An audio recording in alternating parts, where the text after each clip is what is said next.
जय श्री कृष्ण. ओम नमो भगवते वासुदेवाय नमः. अध्याय 5. कर्म संन्यास योग. कृष्ण भावना भावित कर्म.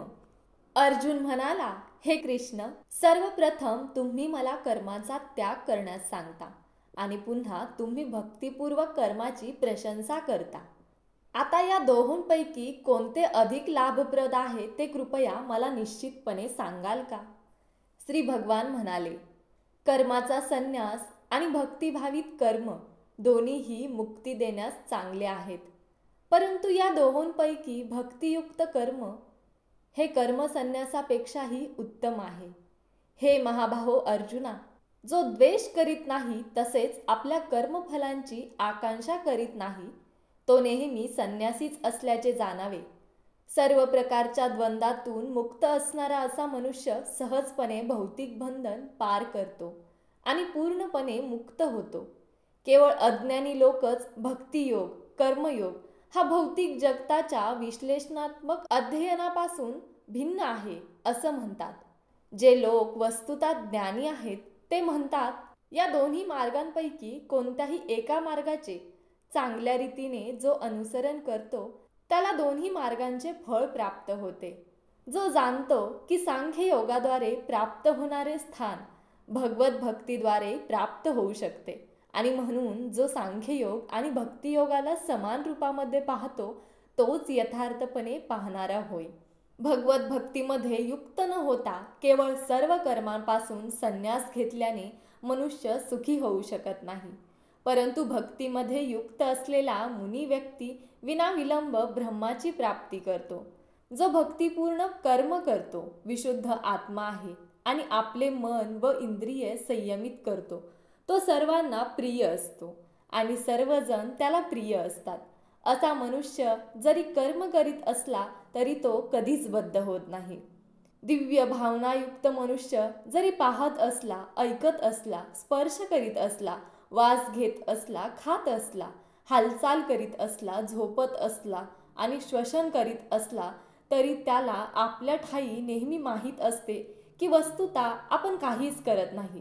कारण बोलताना, उत्सर्जन करताना, स्वीकार करताना किंवा डोळ्यांची उघडझाप करताना तो नेहमी जाणतो की केवळ भौतिक इंद्रिये आपापल्या विषयांमध्ये संलग्न आहेत आणि तो स्वतः त्यांच्यापासून अलिप्त आहे. जो व्यक्ती कर्मफल भगवंतांना समर्पित करून आसक्ती न ठेवता आपले कर्म करतो, तो कमलपत्र ज्याप्रमाणे पाण्यात स्पर्शिले जात नाही त्याप्रमाणे पापकर्माने प्रभावित होत नाही. योगीजन आसक्तीचा त्याग करून शरीर, मन, बुद्धी आणि इंद्रियांनी सुद्धा केवळ शुद्धीकरणासाठी कर्म करतात. निष्ठेने भक्ती करणारा जीव अढळ शांतता प्राप्त करतो, कारण तो आपल्या सर्व कर्माची फळे मला अर्पण करतो. परंतु जो भगवंताशी संबंधित नाही आणि जो आपल्या श्रमामुळे निर्माण होणाऱ्या कर्मफलांचा लोभी आहे तो बद्ध होतो. जेव्हा देहधारी जीव आपली प्रकृती संयमित करतो आणि मनाद्वारे सर्व कर्माचा त्याग करतो, तेव्हा तो कर्म न करता तसेच कर्मन करिता 9 द्वारे असलेल्या या नगरात सुखाने राहतो. देहरूपी नगराचा स्वामी देहधारी जीव हा कर्माची निर्मिती करीत नाही, तसेच तो लोकांना कार्य करण्यास प्रवृत्तही करीत नाही किंवा कर्मफलेही निर्माण करीत नाही. हे सर्व कार्य प्राकृतिक गुणांद्वारे केले जाते. तसेच भगवंत कोणाचेही पाप किंवा पुण्यकर्म ग्रहण करत नाही. तथापि देहधारी जीव हे त्यांच्या वास्तविक ज्ञान आच्छादित करणाऱ्या अज्ञानामुळे मोहित होतात. परंतु जेव्हा अज्ञानाचा नाश करणाऱ्या ज्ञानाने जीव प्रबुद्ध होतो, तेव्हा ज्याप्रमाणे सूर्य दिवसा सर्व वस्तूंना प्रकाशित करतो त्याप्रमाणे त्याचे ज्ञान सर्व गोष्टी प्रकट करते. जेव्हा मनुष्याची बुद्धी, मन, निष्ठा आणि आश्रय हे सर्व भगवंतांवर स्थिर होते, तेव्हा पूर्ण ज्ञानाद्वारे त्याची सर्व कल्मशे धुतली जातात आणि याप्रमाणे तो सहज मुक्तिपथावर अग्रेसर होतो. विनम्र साधू व्यक्ती अथार्थ ज्ञानाच्या आधारे विद्या विनय संपन्न ब्राह्मण, गाय, हत्ती, कुत्रा आणि चांडाळ या सर्वांना समदृष्टीने पाहते. ज्यांचे मन एकत्व आणि समतेत स्थित झाले आहे त्यांनी जन्म आणि मृत्यूच्या बंधनावर पूर्वीच विजय प्राप्त केला आहे. ते ब्रह्माप्रमाणेच निर्दोष आहेत आणि याप्रमाणे ते पूर्वीच ब्रह्मामध्ये स्थित झालेले असतात. जो मनुष्य प्रिय वस्तू प्राप्त झाल्यावर हर्षून जात नाही, तसेच अप्रिय वस्तू प्राप्त झाल्यावर शोक करत नाही, ज्याची बुद्धी स्थिर आहे, जो मोहरहित आहे आणि भगवती ज्ञान जाणतो, तो पूर्वीच ब्रह्मामध्ये स्थित असतो.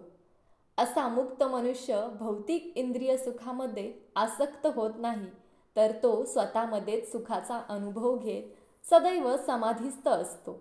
या प्रकारे आत्मसाक्षात्कारी मनुष्य ब्रह्माच्या ठायी एकाग्र झाल्याने अमर्याद सुखाचा अनुभव घेतो.